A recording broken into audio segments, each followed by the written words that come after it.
আসসালামু আলাইকুম। আমার চ্যানেলে সবাইকে ওয়েলকাম জানাচ্ছি। আজ তৈরি করে দেখাবো মুগ ডাল দিয়ে লাউ শাক। এটা তৈরি করাও সহজ আর অল্প সময়ে তৈরি করে নেওয়া যায়। চলুন শুরু করা যাক। এখানে আমি 2 টেবিল চামচ তেল দিয়ে দিয়েছি আর দিয়ে দিয়েছি 2টা তেজপাতা আর 4-5টা শুকনো মরিচ।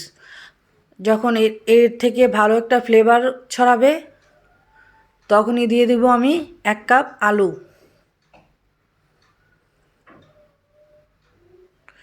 আলুটা আমি একটু ভেজে নিব।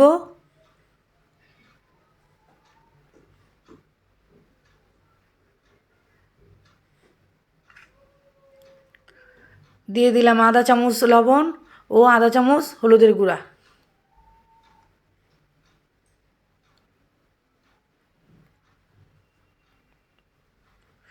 আলুটা 2-3 মিনিট ভাজার পর দিয়ে দিলাম 1 চামচ পাঁচফোড়ন।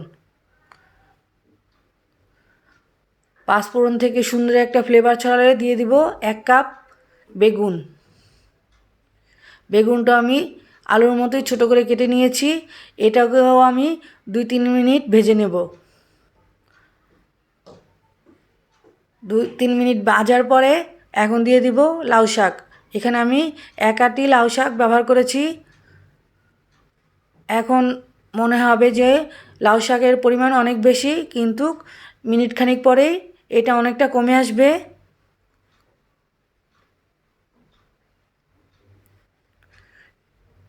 এখন এই সবজিগুলোর সাথে লাউ শাকটা ভালো করে নেড়েচেড়ে ঢেকে দিব। ফিরে আসবেও 2-3 মিনিট পরে।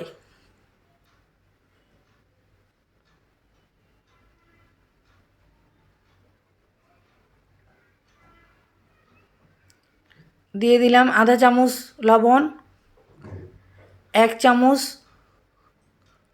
আদার গুঁড়া, 1 চামচ মরিচের গুঁড়া, আধা চামচ হলুদের গুঁড়া।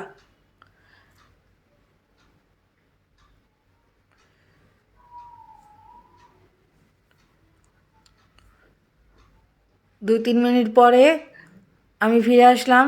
এখানে আমি 1 কাপ মুগ ডাল সিদ্ধ করে রেখেছি।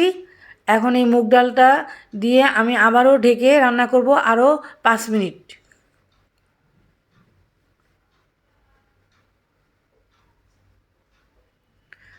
5 মিনিট পরে ফিরে আসলাম। দেখুন লাউ শাকটা অনেকটা কমে আসছে এবং ঝোলটাও কমে আসছে। এখন 1 কাপ পানি দিয়ে দিব। রান্না করব আরও 4 থেকে 5 মিনিট। ফিরে আসলাম 5 মিনিট পর। আর এই সবজিটা হবে একটু মাখা মাখা। দেখুন আমার আলুগুলো সিদ্ধ হয়ে আসছে, বেগুনও সিদ্ধ হয়ে গিয়েছে, সমস্ত সবজিটাই সিদ্ধ হয়ে গিয়েছে। এখন কিছু পরিমাণ মতো ধনেপাতা আর কাঁচামরিচ দিয়ে দিব। এটা শুধু ফ্লেভার ছড়াবে। ঢেকে দিয়ে 2 মিনিট রান্না করব, তারপরে চুলাটা বন্ধ করে দিব।